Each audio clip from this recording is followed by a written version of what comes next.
حول ولا قوة الا باللہ العلی العظیم بسم اللہ الرحمن الرحیم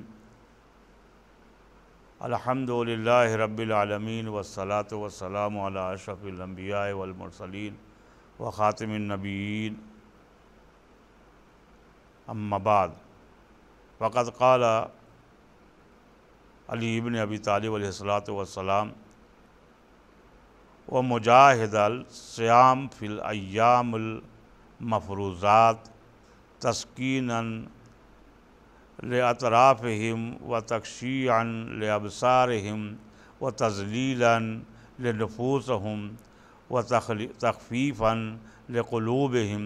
واذہابا للخیلاء عنہم ولما فی ذالک من تعفیر اطاق الوجود بالتراب تواضع والتساق کرائم الجوارح بالعرض تصاغرا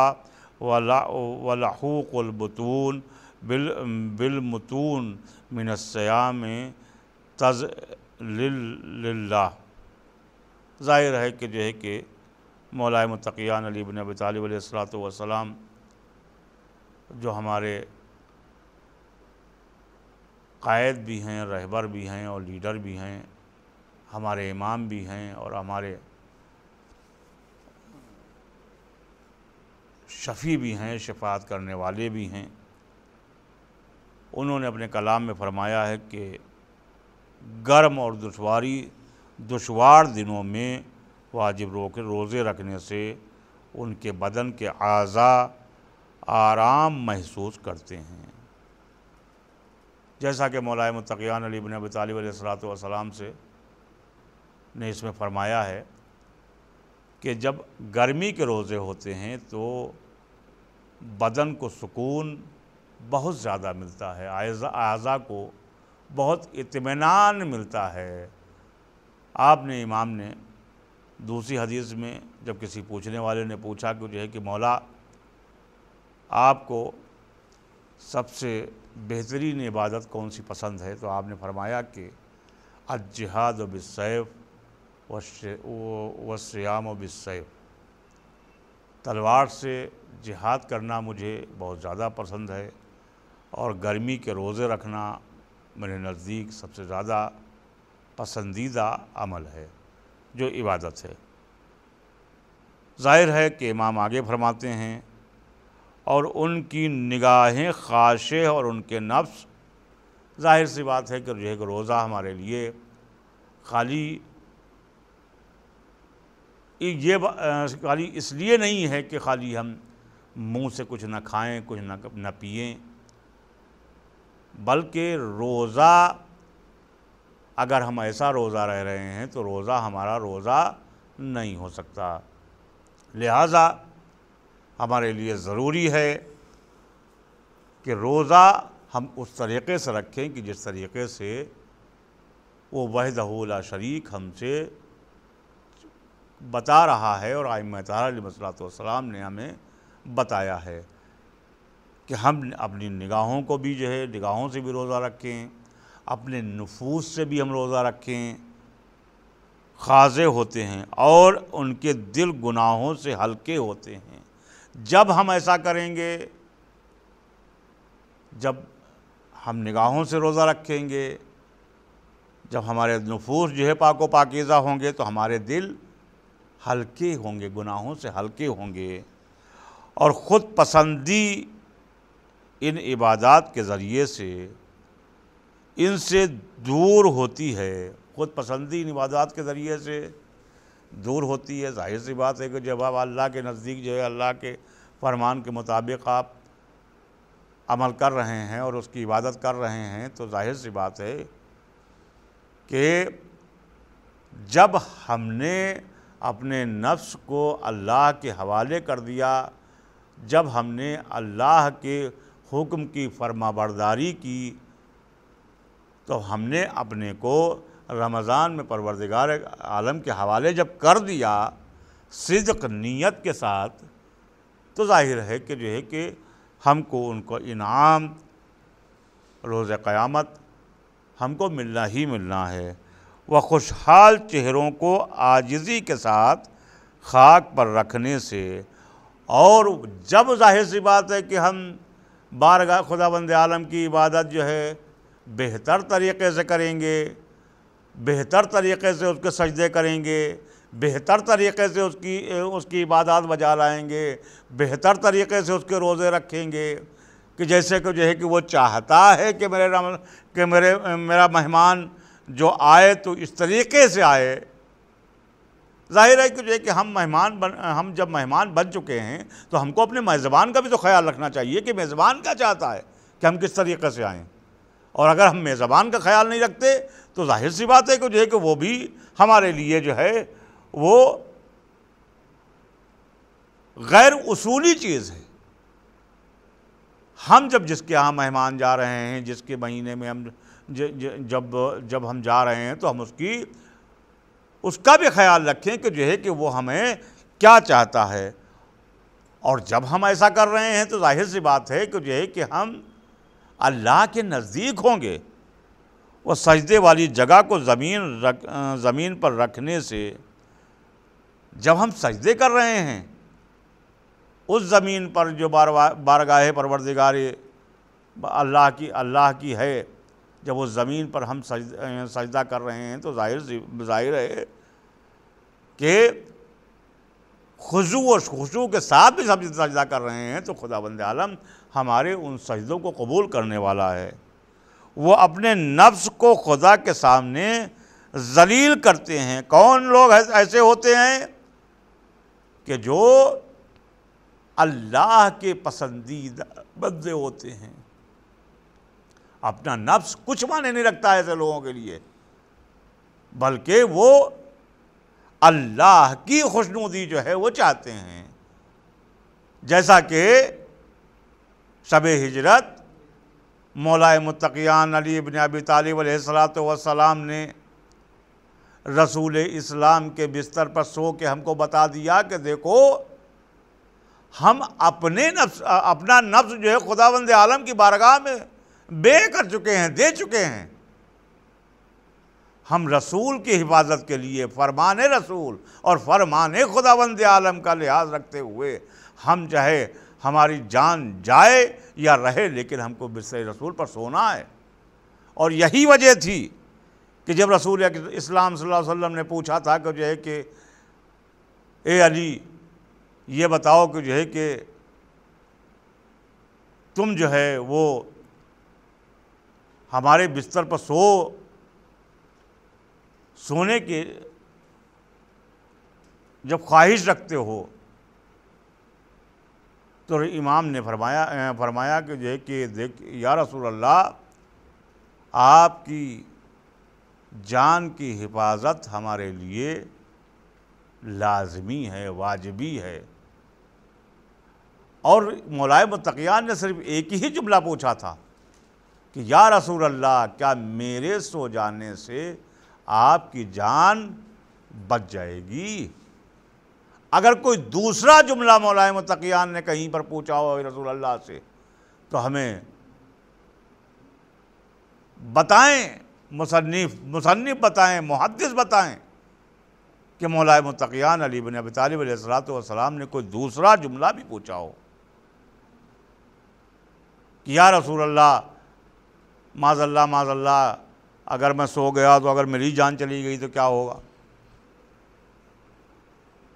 ایسے مولا متقیان علی بن ابی طالب علیہ السلام نے اس عمل سے ہمیں ایک عظیم درس دیا ہے کہ دیکھو جہاں پر حکم الہی ہے، جہاں پر حکم رسول ہے، وہاں پر ہمارا نفس کوئی معنی نہیں رکھتا ہے، بلکہ ہم اپنے نفس کو اللہ اور رسول کے سامنے تابع کر دیں۔ تو امام نے فرمایا کہ وہ اپنے نفس کو خداوند عالم کے سامنے ذلیل کر کے اور خداوند عالم کی عبادت کرتے ہیں، اور روزہ داری سے ان کے شکم ان کی پشت کے ساتھ لگے رہتے ہیں۔ ظاہر ہے کہ جو اللہ کی عبادات بجا لاتے ہیں اور اللہ کی خوشنودی کے لیے جو اعمال کرتے ہیں، تو اللہ کی خوشنودی کے لیے روزے رکھتے رکھتے ان کی شکم جو ہے، ان کے پیٹ، ان کی پشت لگ جاتے ہیں، لیکن پھر بھی خداوند عالم کا شکر ادا کرتے ہیں۔ یہ تو درس ہمیں امام حسین علیہ السلام سے بھی ملتا ہے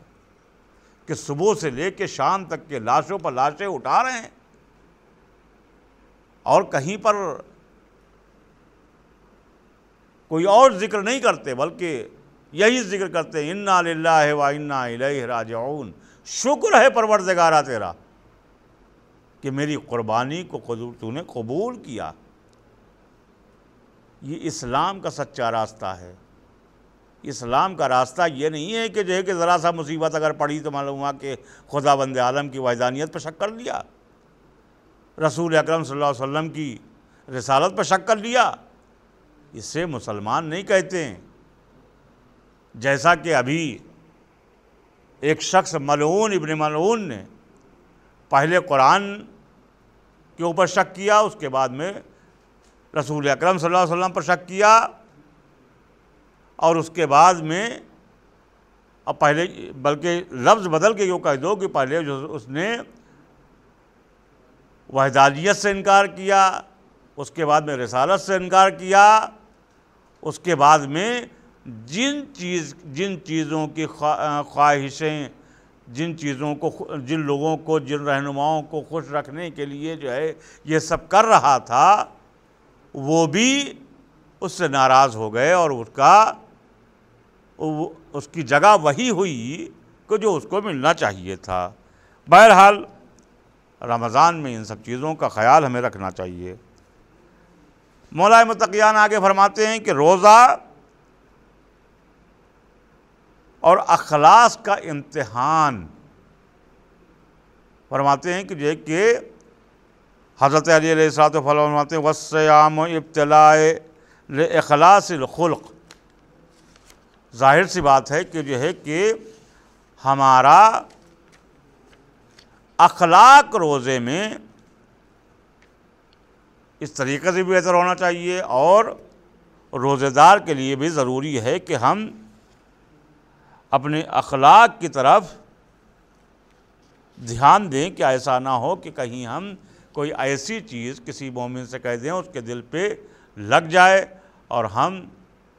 گناہ کے مرتکب ہو جائیں۔ پیغمبر نے فرمایا ہے کہ المعدہ بیت کل دائے والحم اتا راس کل دعائے۔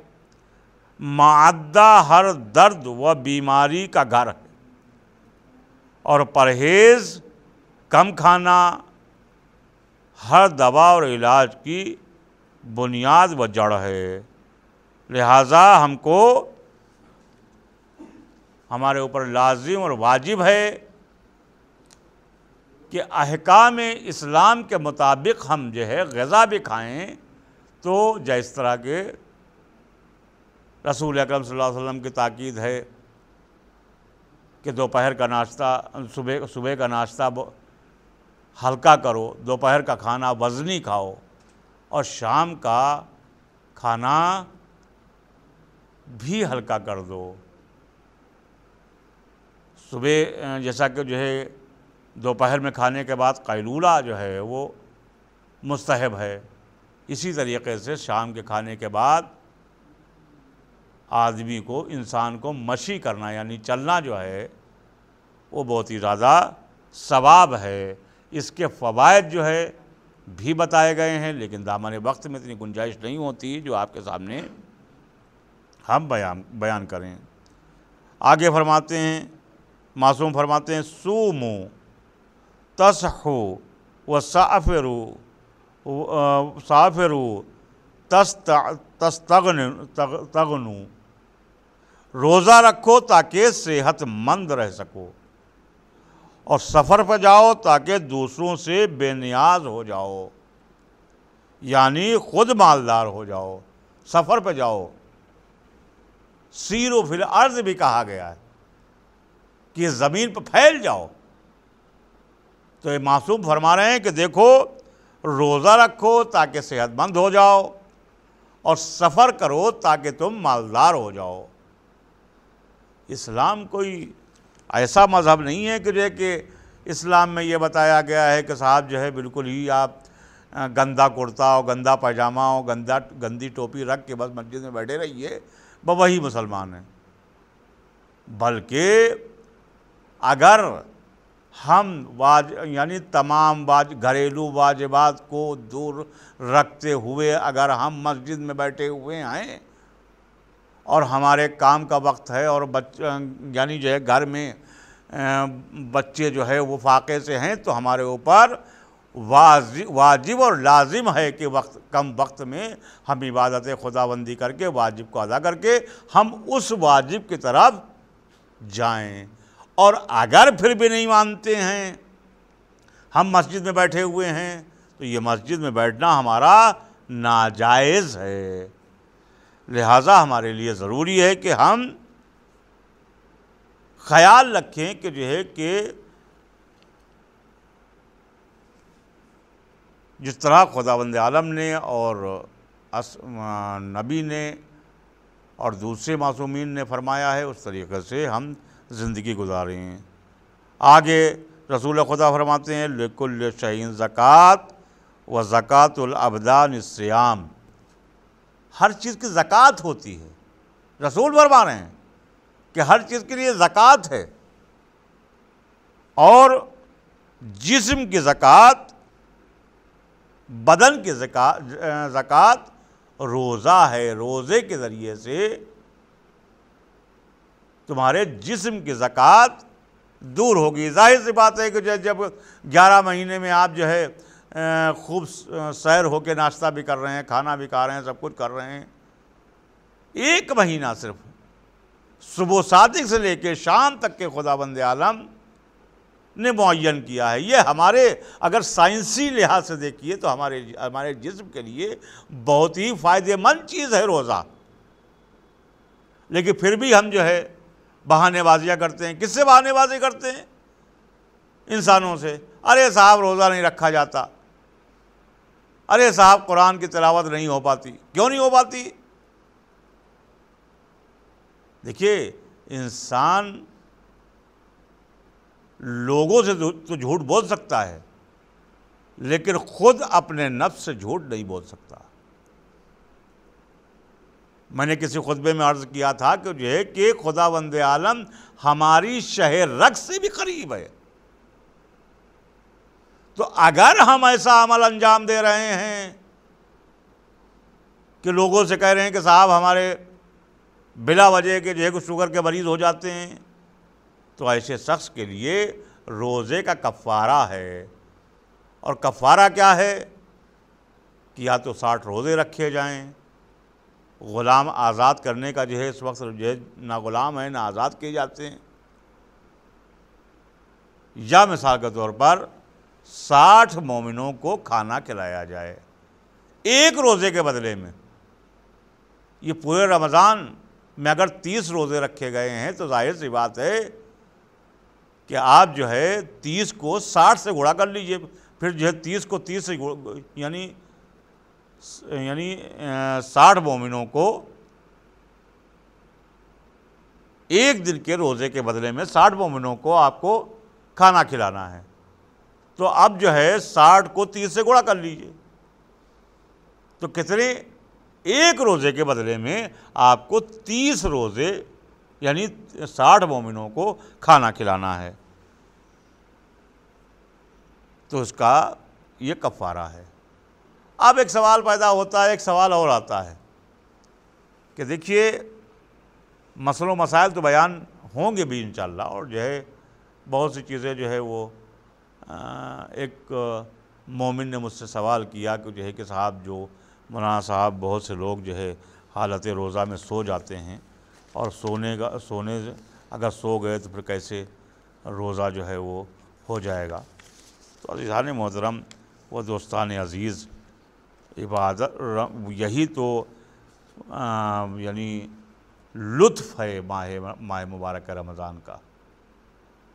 کہ سونے میں بھی خداوند عالم تمہاری وہ سانسیں جو نکل رہی ہیں سونے کے درمیان،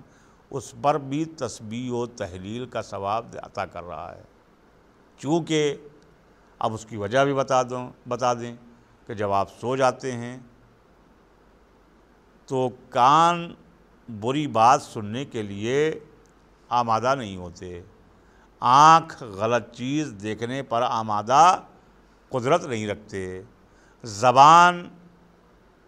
کوئی ایسی چیز جو ہے وہ بیان کرنے سے معذور رہتی ہے کہ کسی کو تکلیف ہونے پائے، پیر ایسی جگہ پر جانے سے باز رہتے ہیں کہ جہاں پر جانا ناجائز اور حرام ہے، لہٰذا ہمارے لیے واجب اور لازم ہے کہ ہم جس طریقے سے رسول اسلام نے فرمایا ہے، اللہ نے فرمایا ہے، اس طریقے سے ہم روزہ رکھیں۔ حضرت علی علیہ الصلوۃ والسلام فرماتے ہیں، روزے کے سلسلے میں فرماتے ہیں، راہ پر یعنی امام نے فرمایا کہ دیکھو رمضان میں زیادہ، امام نے فرمایا کہ البتہ یہ نتائج ماہ مبارک رمضان میں زیادہ جلوہ دکھاتے ہیں، کیونکہ اس میں اکثر لوگ روزہ دار ہوتے ہیں اور افطاری دینے سے مستحبات پر عمل کیا جاتا ہے۔ اب ظاہر ہے کہ جو ہے کہ افطاری کے لیے ہے، افطاری کے لیے بھی حکم یعنی رسول اسلام نے فرمایا ہے اور امام نے بھی فرمایا ہے کہ دیکھو ایک روزہ جو ہے، روزے کا افطار کرانا بہت ہی عظیم ثواب ہے۔ کسی نے رسول اسلام سے پوچھا کہ یا رسول اللہ اگر ہم قدرت نہیں رکھتے روزہ کھلانے کی تو ہم کیا کریں؟ تو امام معصوم نے فرمایا کہ دیکھو روزہ دار کا افطار کراؤ ولو آدھی کھجور سے، ولو ایک گھونٹ پانی سے، تم کو آتش جہنم سے محفوظ رکھے گی۔ لہٰذا ہم کو ماہ مبارک رمضان میں جو ہم کو خداوند عالم نے دیا ہے، جو ہم کو نوازا ہے، اگر ہم کنجوسی کریں گے تو ظاہر ہے کہ یہ سب دیا ہوا خداوند عالم ہی کا ہے تو وہ واپس بھی لے سکتا ہے۔ لہٰذا ہم کو ہمارے لیے واجب اور لازم ہے کہ جو ہے کہ اللہ نے اگر ہمیں مستطیع بنایا ہے تو ماہ رمضان میں ہم یتیموں کا خیال رکھیں، ہم غریبوں کا خیال رکھیں، ہم پڑوسیوں کا خیال رکھیں، حتی الامکان جو ہم سے ہو سکے وہ ہم ان کی مدد کریں۔ یہ اعمال جو بتائے جا رہے ہیں آپ کو، اس میں ماہ رمضان میں ایک بہت ہی عظیم ثواب ہے۔ وآخر دعوانا ان الحمد للہ رب العالمین۔